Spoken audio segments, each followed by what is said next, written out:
Hi, this is Dan Heisman, and we're continuing with our series of YouTube videos to help the viewers play better chess. And today I think it's a pretty good one. We're going to talk about getting better at chess requires finding better moves. Now this seems like almost a tautology. Getting better at chess means finding better moves. What does that mean? Well, I have people who come to me, and these days a lot of people play internet chess. And, you know, a typical internet, quote, slow game is like a 15 or 20 minute game. And that's okay, they're fun. But people come to me and they play a lot of these games and they say, I want to be a lot better chess player. And what they're really expecting is that they're going to play a 15-minute game, and then I'm going to tell them some things that are going to make them a better player or tell them to study some tactics. And then they're going to go out and play the next 15-minute game, and the next time they have a move, they're going to get to the same kind of position they had before, and they're just going to pop up with a better move. You know, and that's going to make them a better player because they can find better moves. Just, you know, they take their 20 seconds on the move, and then they find the better move than they did before because they're a better player. They know more tactics. Well, to some extent, that's possible. But you have to remember, to a large extent, finding a better move is not a matter of picking up more knowledge so that next time you can find a better move in the same amount of time. Finding a better move means looking at more candidate moves or being better at picking out among your candidate moves which ones lead to the best positions.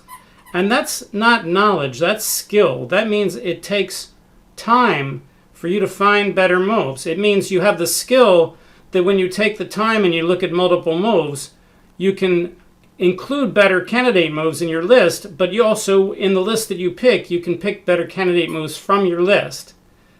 This is not at all obvious to a lot of people who want to improve. They are looking for something kind of more magical a little bit. They want to, me to kind of wave a wand over their head and say, whenever they play d5, make sure to play g4 or something like that so that next time someone plays d5, they play g4 and they're a better player. It doesn't quite work that way. What gets you better is when you become a better analyst, and become a better analyst requires practice, analyzing with good players, and taking time to find better moves, better candidates, and look at them and evaluate them better so that you can pick the better move. This is all kind of obvious to me, but sometimes I have to convince my students that that's what they need to do because they just want to kind of quickly play that next 15-minute game and be a lot better at it. And it's not so easy to do. As I tell my students, who are the best speed players in the world? Who are the best 15-minute players in the world? Well, it's pretty much the same list as the same top players in the world. It may be slightly different order. Maybe, Fabiano Caruana is the second best slow player in the world, but he's only the 16th best fast player in the world. But he's not the billionth best fast player in the world. He's still a great fast player. He'll beat me every game.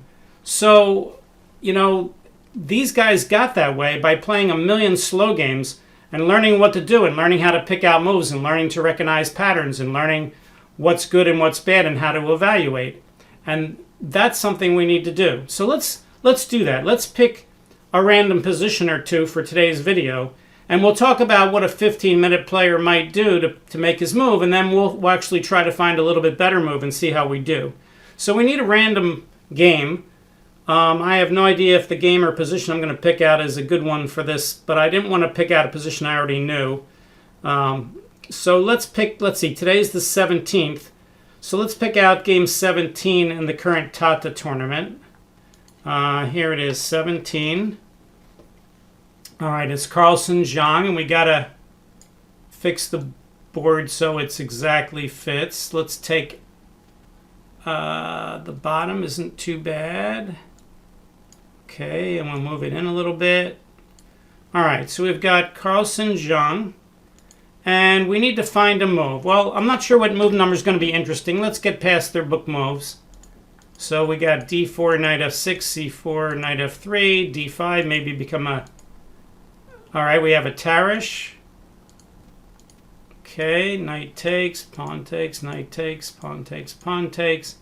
Bishop checks, bishop d2, bishop takes, queen takes, castles, bishop d3, knight c6, bishop c2, interesting, queen e7, castle, rook d8, queen e3, b6, rook fd1. I'm just trying to get past the opening moves so we have more of a choice. So both sides have this is what I'm always trying to get my students to do. Both sides developed all their pieces here. Okay, so let's say this is a 15-minute player that's not very strong, and he's playing white here, and he looks at the board and he says, oh, well, all my pieces are in the game. I'm not sure what I should do. Maybe I should double my rooks on the d file. Maybe I can just play like rook to d2. Is that safe? He's not attacking the rook. Okay, I'll play rook d2. That's kind of the way they think. And that's understandable because you don't have a lot of time in a 15 or 20-minute game. And, you know, they'll just make a move like that. So let's take the circles off the board. And, all right, so he came up with rook d2. And rook d2 is a candidate move. Let's see if we can find some more candidate moves here. A lot of times when you get this kind of position where white has a 5-on-4 majority against a 2-on-1 on the queen side, white's key move is going to be to play d5 at some point. So d5 right now would be guarded twice and attacked twice. So theoretically it's safe. My gut feeling is that d5 is not the best move in this position, but let's throw it in as a candidate move. So now we've got rook d2, the move that our theoretical 15-minute player played. We've got d5. What else could we do? Well, the bishop on c2 is blocking the c file, so we could support d5 by playing bishop to b3. So bishop to b3 is probably a candidate move. By the way, a candidate move is any move that does something. And usually what it does is if there's no tactic, that is, you're not creating a tactic or stopping a tactic, then it either makes your army better or tries to prevent your opponent from doing something that he wants to do.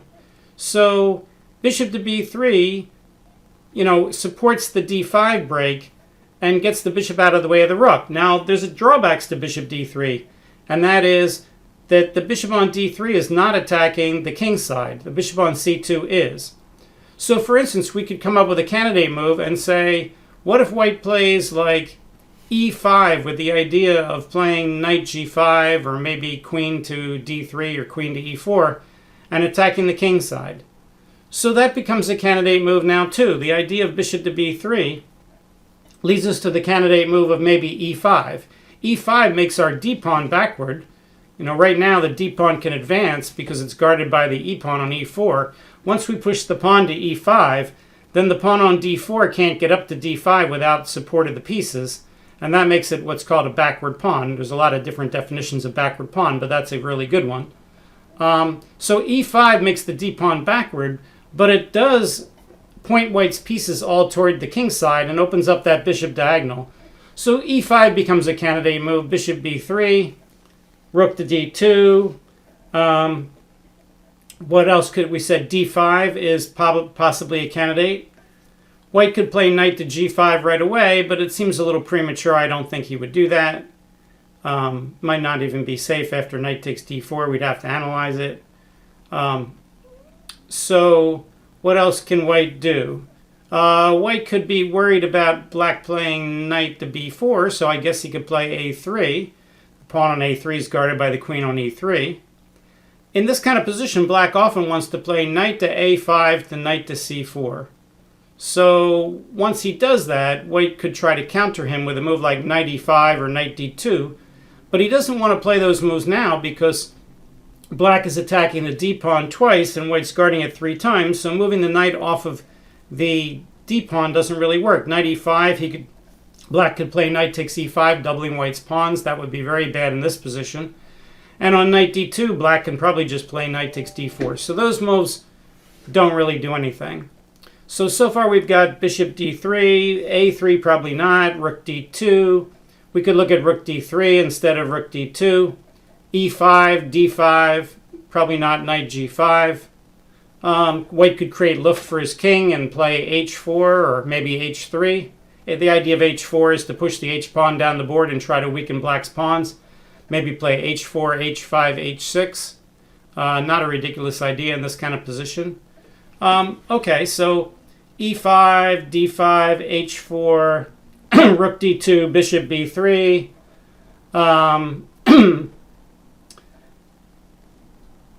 I'm sure there's even more candidate moves here. By the way, this is kind of a non-critical position. If we ask the computer, what are the top 5 moves here for white? There's not going to be a monster difference between the top 5 moves. Let's say white's best move gives him a 2/10 of a pawn advantage. Then maybe his 5th best move might give him a 0-0-0. Maybe it's 2/10 of a pawn worse. So it's not like if you pick the wrong move here, it's going to be a disaster. Now, sure, if Dan Heisman was playing Magnus Carlsen or Tigran Petrosian and he keeps making moves that are 2/10 of a pawn worse than the best move, that's going to add up pretty quickly, and Dan's going to get run off the board by those guys, and that's kind of how I could lose anyway. But, for the average person playing chess, you're not going to spend a lot of time for, the 15 for the moves where there's only a 0.2 difference in the top 5 moves. Now, I don't want to spend the rest of the video doing a 20-minute, think out loud here. But what I'm trying to say is I'm looking for those candidate moves, and then I'm going to look at each one and decide after those moves, which one do I feel the best about? Which one would lead me to a position that I think is making some progress? For instance, after bishop b3, I'm going to probably say, yeah, but then when he plays knight a5, he's hitting my bishop, and my bishop's not guarding d5 anymore if he can take it off the board, and he wanted to go to a5 anyway, so playing bishop b3 is probably not my best move. That move rook d2, for the same reason, if you play rook d2, and then black plays knight to a5, he's threatening knight c4, which is a good square, but it also forks the rook and the queen. And that means you're going to have to stop that threat, which means you have to play moves like, well, you can't play knight d2 after rook d2 because the rook's on the square. And if you play knight e5 to stop knight c4, black can play f6 and remove the guard on c4. So rook d2, the move that our theoretical 15-minute player played, is probably not very good after knight a5. That means that maybe rook to c3 is better. The problem with rook to c3 is, rook to d3, is it blocks the bishop on c2, and if I go to double rooks, there's nothing guarding my bishop. And also, if I play rook d3, he can play knight b4 right away, forking my rook and my bishop on c2. So I don't really like rook d2 or rook d3. d5 seems premature. Black can take. If there's a bunch of trades, black can take on e3. White has a passed pawn. Black can then go after that passed pawn with maybe knight a5 again. I don't see d5 as being the best move right away. e5 is intriguing. Black can play knight b4 and knight d5 against that because the d5 square becomes weak. So e5 is intriguing. I think it's more interesting than the other moves. I don't think it's necessarily the best move, but I might be wrong. h4, the move I talked about before, the problem with h4 is if I can get the pawn to h6, I'd be doing well. But if after I push it twice and I go to h5 and black just plays h6, I'm not sure what the point is. Well, another point of h4 is I can play knight g5 and then move the queen out of the way because the queen's not guarding the knight on g5 anymore. The problem is I can't play queen h3 and threaten black's h-pawn because my pawn on h4 would then be in the way. So that's a good move. Let's ask the computer now, what are the top 5 moves and what's the difference in the top 5? So let's bring the analysis up here. We'll shrink the board, bring in the analysis. Okay, so top 5. All right, we'll let him think for like 21, 22 ply. We don't have time to go too much further. He's almost up to 21. There's my move h4. It's hanging in there with h3. h3 and h4 were 2 of the top 4 moves. Bishop to d3 to guard that c4 square is in there. Bishop to b1 to get the bishop out of the way so that you don't have the pawn in. And there's that move g3 is number 4 right now. So you can see, and if you look at the difference between number 1 and number 5, number 1 is 0.09 and number 5 is minus 0.12. So I was correct that there was about a 0.2 difference between the best move and the 5th best move. So it wasn't that critical. And there's my h4 all the way up at number 1 now. How about that? Okay, let's do this with one more. But this is the kind of thing you have to go through to find better moves. You have to have a list of candidate moves, and you have to compare them. You have to see what's going to happen after each one, and you have to compare them. All right, so we're going to do this one more time. Let's bring our board back. We got to go to Tata 20. Let's pick another game. I was born on the 8th of July. Let's pick game number 8. Okay, so against Anand. So let's go past the opening again. We've got a Joko piano, the D3 variation, which everybody's playing now. This is all book. Everybody's playing fast. So still has 103 minutes left. Knight G5, interesting. Must be a computer move. Anand thought for a while on that, so Anand's not familiar with this line. So goes after the bishop pair. Wow, look at this. Bishop takes F2 check. So Anand's going to sacrifice a piece for 2 pawns in long-term attack. Well, when your opponent does something like this, you have to take it, because the only way you wouldn't take it is if you see right away that you've made a monstrous mistake, and that if you take it, he's going to like mate you. But otherwise, he's just going to stop you from castling, and he's going to win that pawn, and you're going to be losing anyway if you don't take the bishop. So you pretty much have to take it. I would be very surprised if So doesn't take it. And he takes it immediately. All right, so maybe he analyzed this at home with the computer too, because he took it so fast, his clock's still up. So Anand plays knight g4, double check. Obviously, then nobody can take the knight, it's double check. The king goes back to g1. Let's see what Anand's idea is. Knight e3, hitting the queen and the bishop. Okay, that's his idea, trying to get the bishop back. So must have analyzed this with the computer, because he's still moving fast, and he instantly plays queen to e2, maybe trying to trap that knight. Knight takes the bishop. White has to save the rook. Now the question is this knight trapped? That's going to be the big question here. All right, so why don't we take this position then?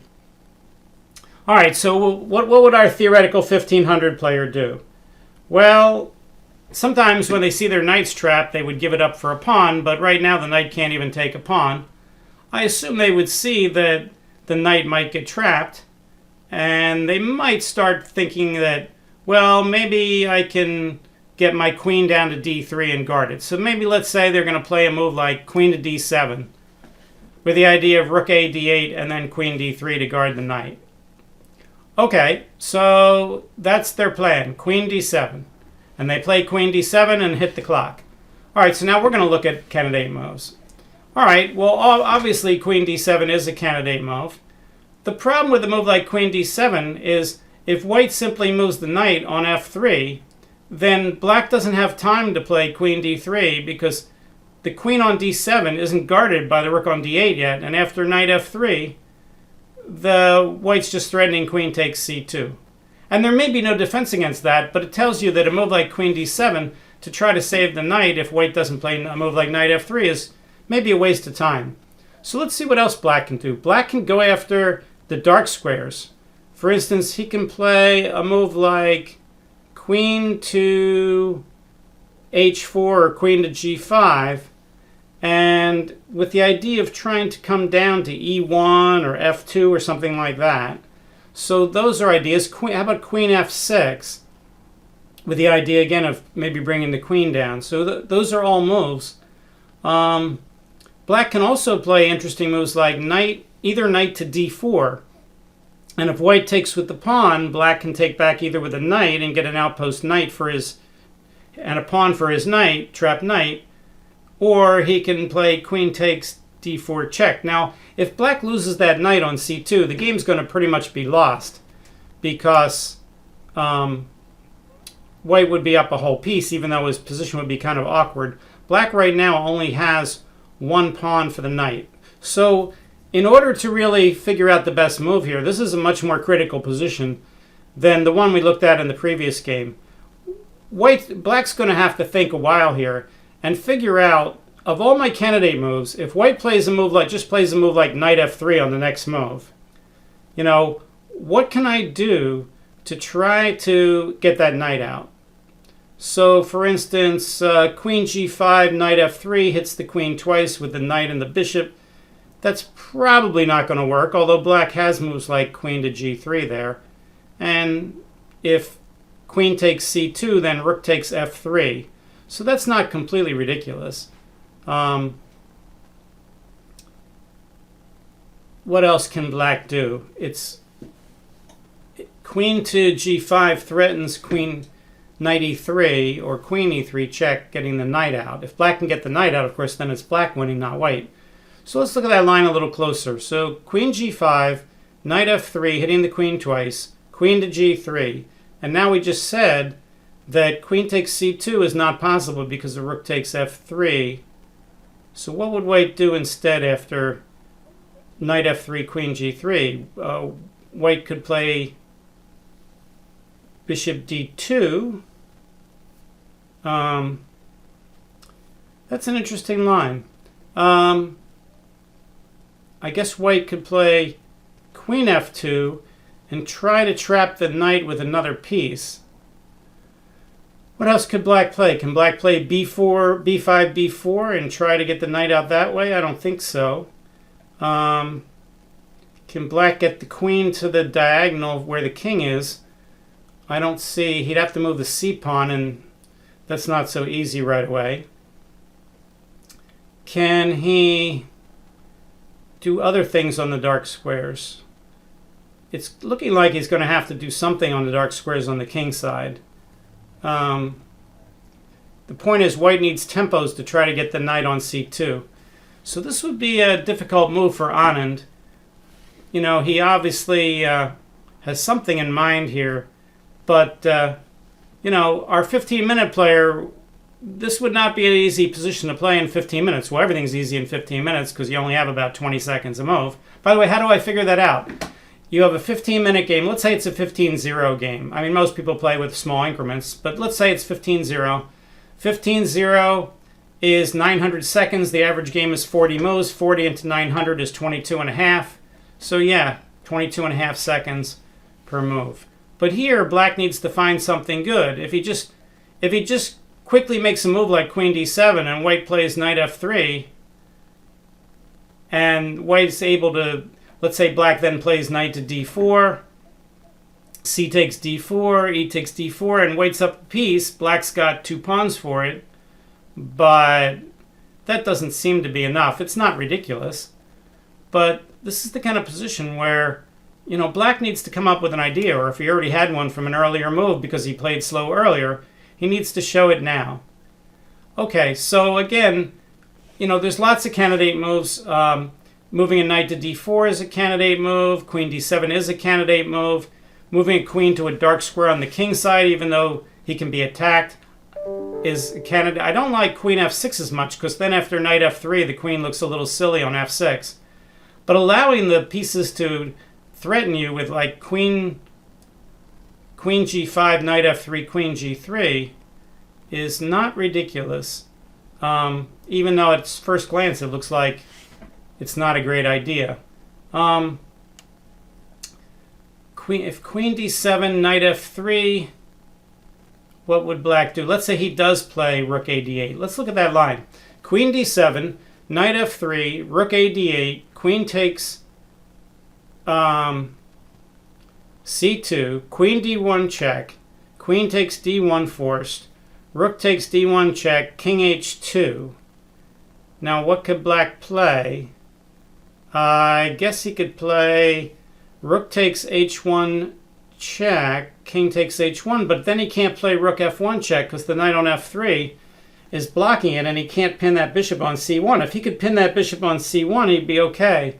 But after queen d7, knight f3, rook a d8, queen takes c2, I guess black could look at rook takes f3, but if he's going to play rook takes f3, he doesn't want the queen on d7. So let's look at again at queen d7, knight f3, rook a d8, queen takes c2, queen d1 check, queen takes d1, Rook takes d1 check. King h2 to guard the rook. And I don't see any great follow-up for black. He's just down a piece. White's threatening to trade rooks and then move the bishop. And black can't keep the pin on that bishop on c1. All right, let's ask the computer what the top 5 moves are again. Again, this is the kind of thing you need to do to become a better player. You got to find better moves. And by doing that, you have to look at candidates, look at what's going to happen after the candidates, analyze and evaluate. And if you can do that better, if you're a better analyst, then you can find better moves and it makes you a better player. It's not really so much a question of knowledge. It's a question of becoming better at that skill, the skills of analysis and evaluation. All right, Mr. Computer, what are the top 5 moves here? Okay, there we go. So there's that queen h4 idea I was talking about, getting the queen to the dark squares on the king side. And there's the other idea of sacrificing a knight on d4 to get an outpost knight. The number 1 move right now is the interesting move, queen d6, trying to get the queen onto that c5 diagonal like I talked about also. I didn't look at queen d6 as a way to do it. But again, it says queen d6, knight f3, knight 6 d4, basically sacrificing the piece to get back. So it looks like So's homework here has helped him against Anand because all the lines are 1.4 or more. The top 3 moves here are all very close in evaluation, between like 1.5 and 1.7. Top 4 moves now are between 1.6 and 1.8. Okay, so let's see what Anand played. Anand played. He did play knight d4. And of course, So has to take that knight. And he decides to take back with the queen check. So gets out of the way. He hits the queen. So he's got some play here. If So plays queen g4, he's better. I wonder if So analyzes this with the computer. We can tell by looking at his time. If his time goes way down here, it's still all home analysis. If he takes 15 minutes on this move, it's not. Oh, look at that. He took 17 minutes and found the best move. Okay, So is out of his analysis, no pun intended. Let's see how the game finished. Queen of g4, and did Anand resign here? Yep, Anand resigned. So's attack is petering out after queen to g4. So won the game. All right, hopefully you enjoyed today's video. It's an important video. You know, my job is to make people better at chess. And the way I do it is, yes, I have them learn more openings. I have them learn more tactical patterns. But I want them to find better moves. And I want them to analyze better and evaluate better. And I want them to understand, what does it take to do that? So that's the point of today's video. Hopefully you enjoyed it. If you do enjoy my series, please subscribe, hit that subscribe button, and we'll see you next time. Thanks.